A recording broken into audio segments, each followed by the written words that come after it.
at Jacob last week, and now we're going to look at his son, Joseph. There is so much to Joseph. In fact, Moses wrote more about Joseph than he did anyone else, believe it or not.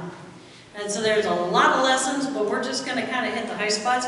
I'm going to read it towards the very end. This is when Joseph is meeting his brothers for the first time after he had been sold to Egypt. Then Joseph could no longer control himself before all those who stood by him, and he cried out, "Send everyone away from me." So no one stayed with him when Joseph made himself known to his brothers. And he wept so loudly that the Egyptians heard it, and the household of Pharaoh heard it. And Joseph said to his brothers, "I am Joseph. Is my father still alive?" But his brothers could not answer him, so dismayed were they at his presence. Then Joseph said to his brothers, "Come closer to me." And they came closer, and he said, "I am your brother, Joseph, whom you sold into Egypt. And now do not be distressed or angry with yourselves because you sold me here. For God sent me before you to preserve a life. For the famine has been in the land these 2 years, and there are 5 more years in which there will be neither plowing nor harvest. God sent me before you to preserve for you a remnant on earth, and to keep alive for you many survivors. So it was not you who sent me here, but God. He has made me the father to Pharaoh. The Lord has made of all his household and ruler over all the land of Egypt. Hurry, go up to my father and say to him, 'Thus says your son Joseph, God has made me Lord of all Egypt. Come down to me and do not delay. You shall settle in the land of Goshen, and you shall be near me, you and your children and your children's children, as well as your flocks, your herds, and all that you have. I will provide for you there, since there are 5 more years of famine to come, so that you and your household and all that you have will not come down to poverty.'" Thus ends the reading. Thanks be to God. Well, today we're talking about Joseph. Last week we looked at Jacob, and I just put up a few pictures. I don't have too much of a slideshow for you, but there are pictures there in Israel that prove that all this stuff that we talk about in the Bible is real and it's still there. So the first one I want to show you is actually last week when I talked about Jacob, and I didn't have the picture. I brought it this time. So where the little arrow is as if we were sitting up on this tall, tall hill, and this is a long way away, and below us was the footprint of God in stone that the priest would walk around. And our guide said, right over there, about that flat spot, was where Jacob wrestled with God. Almost 4,500 years ago. And we're that close. Okay, the next one was we were standing on top.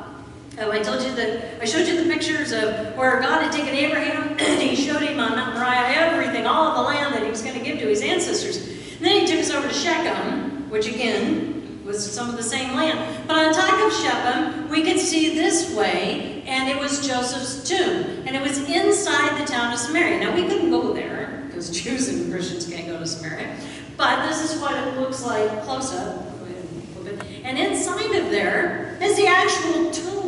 This is still there. Now, I talked about the cave of the patriarchs where Abraham, Isaac, and Jacob and Sarah are buried. But this is Joseph's. And you can actually, if you could get into Samaria, you could go see it to this day. And on the other side, so that's what it looks like from a distance. It's just that little dome. But in perspective, so here's Joseph's tomb, and right across the street, basically, about 2 blocks away, is this church with the red dome. And you know what that is? That's Jacob's well. But what does that mean to us? Do you remember Jesus going into Samaria and meeting a woman at the well? It wasn't just any well, it was Jacob's well. It was this well. And so here you have Joseph's tomb of, what we're talking about 4,000 years ago, and then you have Jesus 2,000 years ago meeting the woman at the well, and it's within blocks. What rich heritage. So basically, in a sense, that's what I just wanted to show you, was that the past is there, and it's alive, and it's for us to see. Anyway, so what we're going to look at today is Joseph. And as we said, Joseph was the son of Rachel. Jacob had married 2 women, Rachel's who he loved and wanted, and he got tricked into marrying Leah first, and so he worked for another 7 years. Well, in that process, Rachel couldn't have kids. And even though they had prayed and prayed and prayed, it didn't happen. And so Leah started having kids, and maidservants started having kids. And then all of a sudden, God opened Rachel's womb, and she has Joseph. Well, who do you think is Daddy's favorite? That's Joseph. And then Rachel, down the way after more kids here and there, she gets pregnant for a second time with Benjamin. Now, this group, you have to realize that they were nomads. Do you know what a nomad is? They wander. And as you saw from that first picture, that's about the grass that there is. There is no grass. There's all these little tufts of stuff. And so if you have to graze your livestock, you have to constantly keep moving, right? Exactly. So Jacob is huge. I mean, as far as he's got 4 wives, he's got all these, he's got, at that point, 12 sons, all this livestock, so they're constantly moving. Well, yeah, 11 sons. Benjamin hadn't been born yet. So they are on the move, and they are en route to Aurora. Does that ring a bell? Who here knows where Aurora is? Okay, I've done several sermons on this. This is exciting because Aurora means fruit of the vine, but it also has another name, Bethlehem. And Bethlehem means house of bread. So in that one town, you have puree of the wine, house of bread. You have communion. That's where Jesus was born. This is where Jacob was en route to. You have to realize that Rachel was older, and the trip was rough. And she starts having complications. She goes into labor, and it's a really rough labor. And she ends up dying in childbirth to Benjamin. So now what do you think about what's going through Jacob right now? Not only is Joseph his favorite, but now Benjamin. That's all he has left from Rachel, his beloved wife.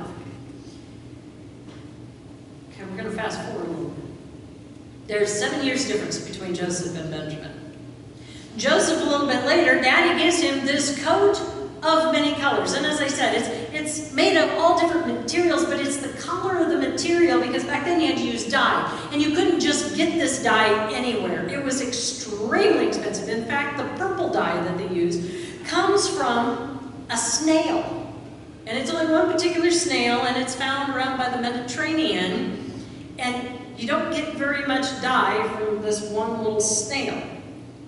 If you look in the Old Testament, Jesus, when Joanna comes with these purple claws that she gives to him, that's why it was so expensive. It was so rich, so they could sell it and make a lot of money.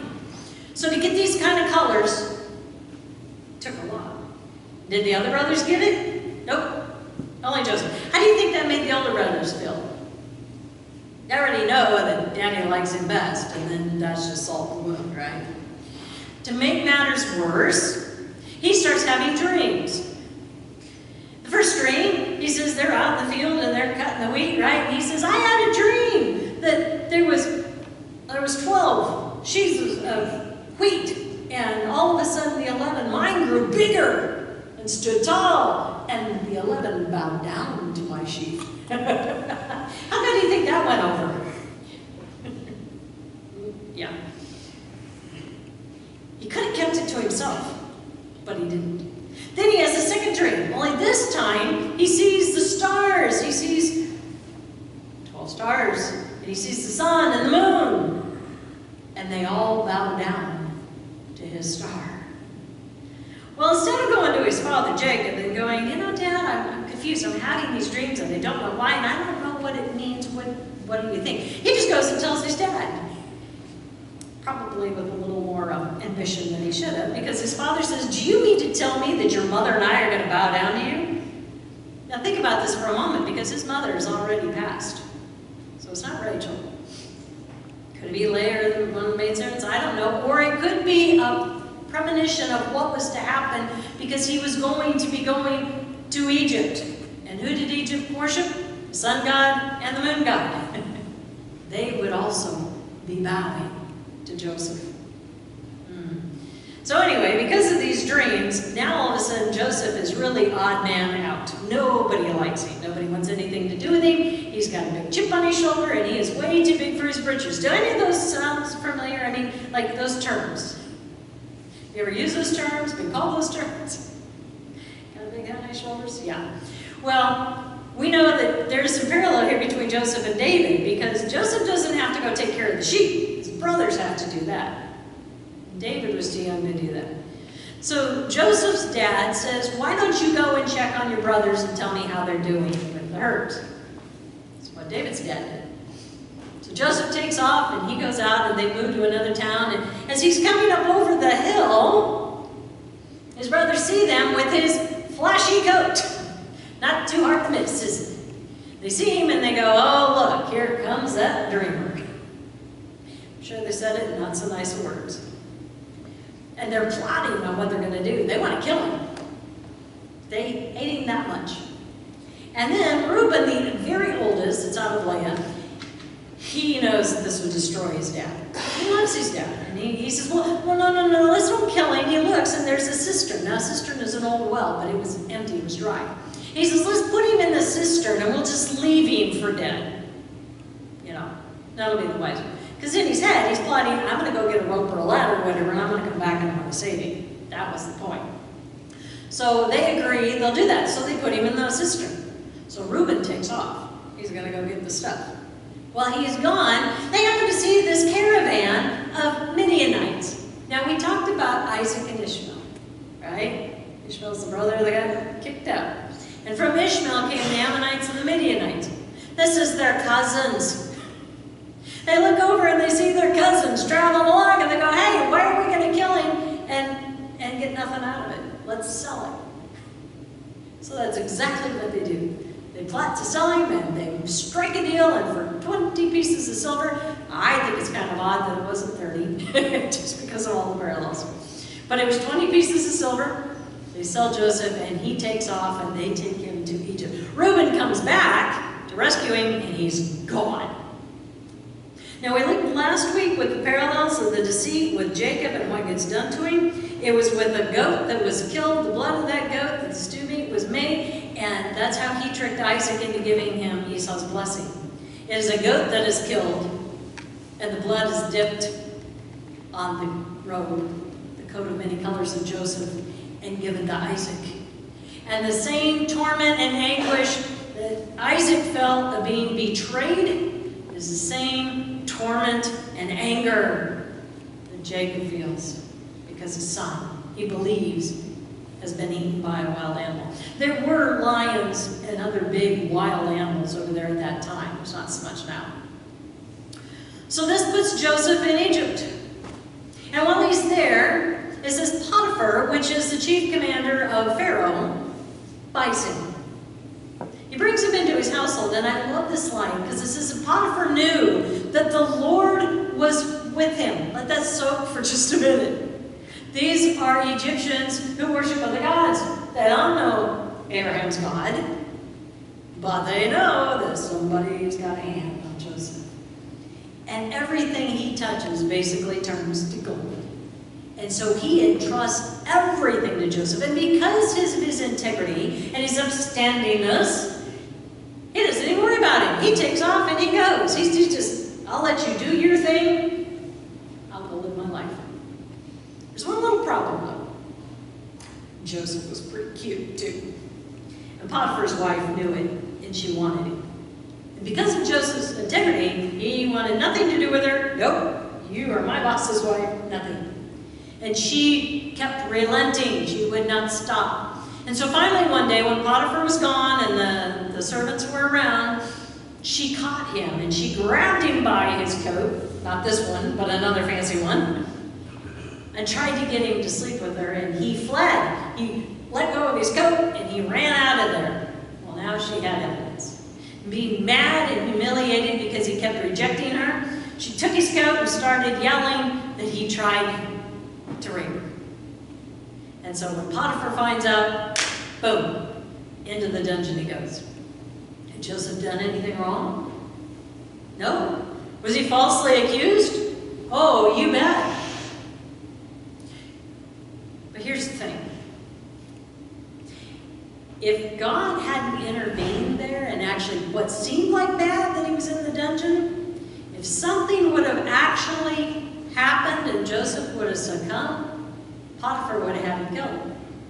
So in a way, by putting him in a dungeon, God was sparing his life. And while he was down there, it says that the dungeon master immediately knew that the Lord was with him, and he put everything in the dungeon in charge. I mean, Joseph was in charge of all of it. Have you ever thought about that?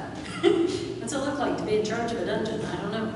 But I can guarantee you that the prisoners down there were treated a lot better than they would have been if it would have been one of Pharaoh's army officers.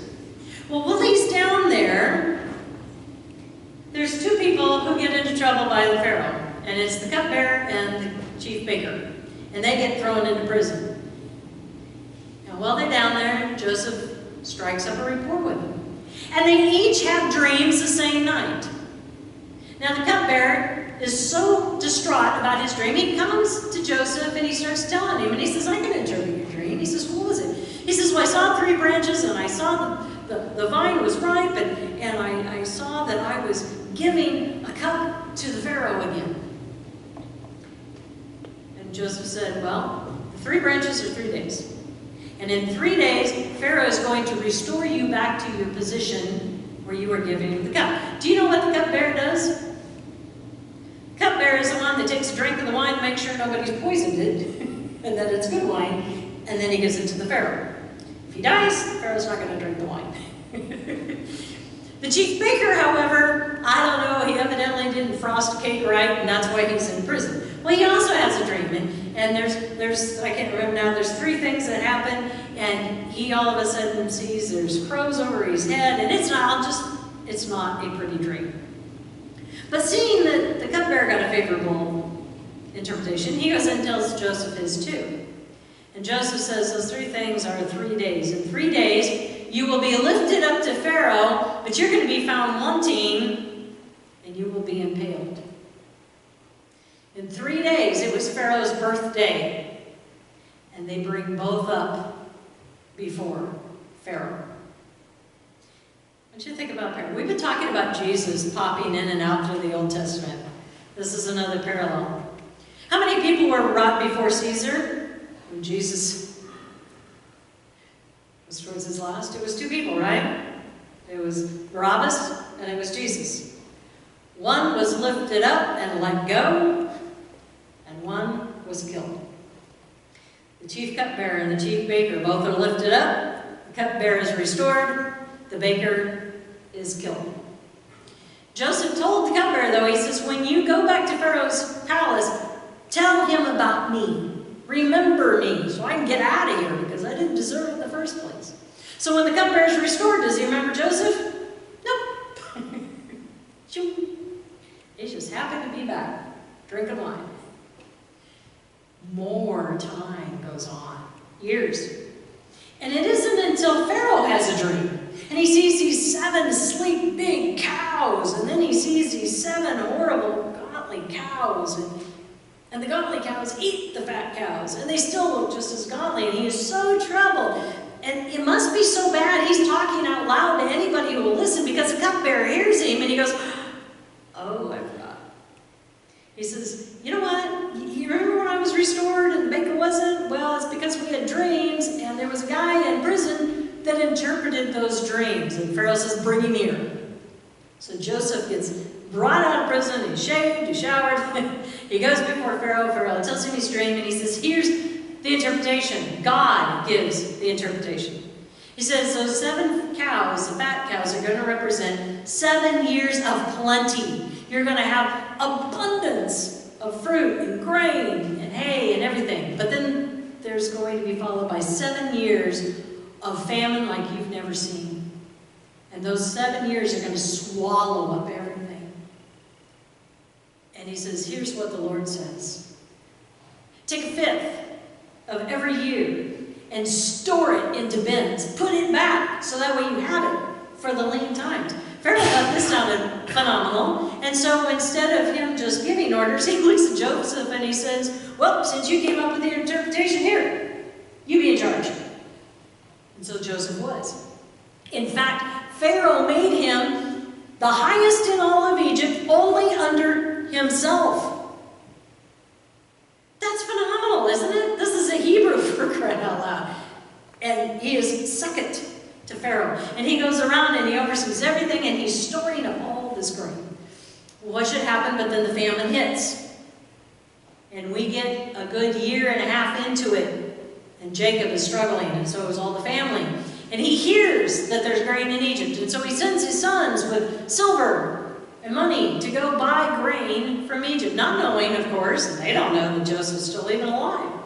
And they go to buy the grain. Well, Joseph sees them and he recognizes them, but they don't recognize him. And so there's several chapters here where he plays cat and mouse with them a little bit. He sends them home, and he knows that they have a younger brother, Benjamin, and they finally get it. He gets it out of him, and he says, "I want you to bring Benjamin." Well, do you think Daddy's going to let Benjamin go? He's the last thing he has since Rachel's died and Joseph's died. And they go, "Oh, Daddy won't let us bring him." And he says, "I'm not going to let you buy or sell anymore until you bring him." So they go home, and they eke it out until it gets so bad that they need grain again. Reuben and Judah tell Dad, "We can't go unless we take Benjamin." And so Judah strikes a deal. He says, "I will be completely responsible for him. If I don't bring him back, you may kill my sons." This is how serious this was. And so reluctantly, Jacob lets Benjamin go because the famine is so bad. And when he goes, and Joseph sees Benjamin, that is where we talked on 45 today, chapter 45. Joseph sees him. They still don't know who he is. And he makes everybody leave. And he just bursts out crying. He says, "I'm Joseph!" And they can't believe it. They cannot believe it. And there is this restoration that takes place. And he says, "Go get my father and bring him. And I've got a place. I'm going to put you up in northern Egypt. So you aren't going to be next to Pharaoh and all of where they're at, but you're going to be up here. But you're going to be well taken care of." And Pharaoh thought that was great when he found out.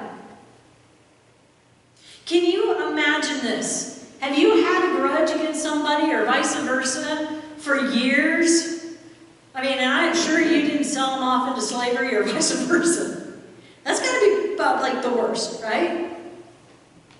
And yet after all this time, Joseph found it within his heart to forgive. He found it within his heart to use that which God had given him to bless his family, to save his family, and all in the area. Do you remember when I talked about with Abraham? When before God cut that covenant in the dream, he told Abraham, within 4 generations, less than 4 generations, your family's going to turn their back on me. And I'm going to send them into exile. But I won't forget them, I'll bring them back.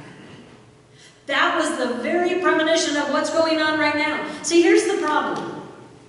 Jacob knew God. Jacob loved God. But when the famine hit, not once did Jacob go before God and ask him for provisions. Not once did Jacob pray for rain. Not once did he look to God to provide. Instead, he looked to Egypt. Not once. Twice. Just as God had predicted. And that is why Jacob's clan, all of Israel, was moved into Goshen, and why they stayed there for 400 years and became slaves to Egypt.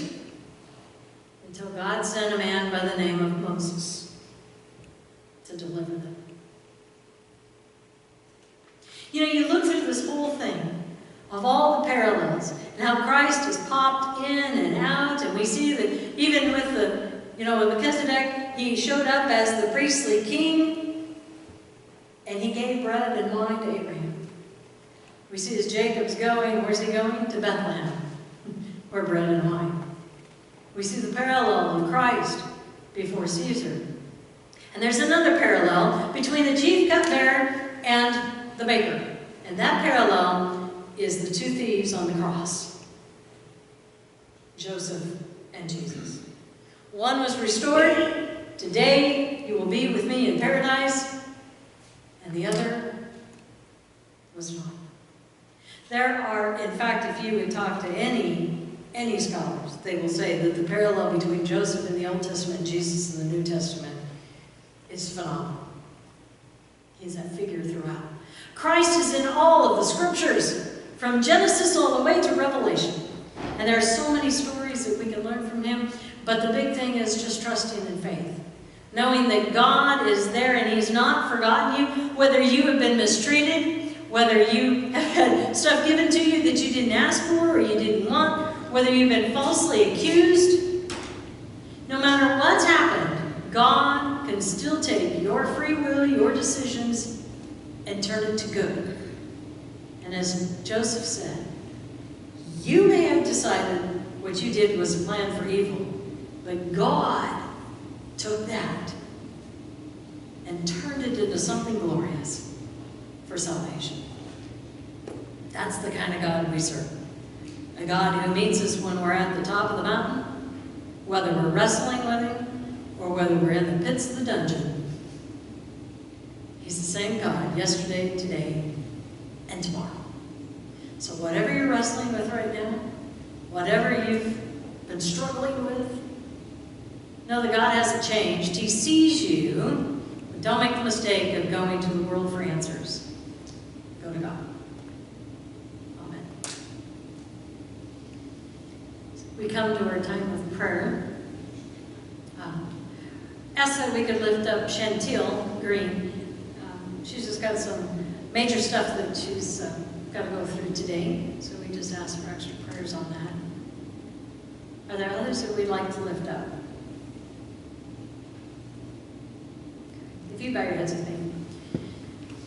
Dear Heavenly Father, we come before you today. We come with our hearts full. We come with questions. Maybe we come wrestling with some thoughts or scriptures or things in our lives that don't make sense. Maybe today's sermon just brought up, so many times that we've been wronged or we've been accused unjustly. And it still leaves a bite. Maybe we've had relationships that have been severed and there have been grudges held and it just seems like they've been cut off. Thank you for reminding us that it is never too late for restoration. You are a big God, a big, big God, who wants nothing more than for all of us to be reconciled. We ask that you would be with Chantil, as I know that she is struggling today. It's going to be a very difficult day, but just let her know that you are right there with her every step of the way. You are putting your arms around her and hugging her close. And thank you for reminding us that your Son has been making himself known throughout all the scriptures. And the main theme has always been salvation and reconciliation. And it was made to fullness that day on the cross. As he said, it is finished. He had taken on all the sin of the world. And he made us righteous. And he sanctified us. And he gave us salvation through that final sacrifice. We thank you for all of these things. And we thank you that the prayer that he gave us even allows us to ask daily for bread and to keep us from temptation, but to also give us the opportunity to ask for forgiveness and to forgive others. We thank you for that prayer that Jesus taught his disciples. If you would join with me in the Lord's Prayer. Our Father, who art in heaven, hallowed be thy name. Thy kingdom come, thy will be done, on earth as it is in heaven. Give us this day our daily bread, and forgive us our debts, as we forgive our debtors. And lead us not into temptation, but deliver us from evil. For thine is the kingdom, and the power, and the glory forever.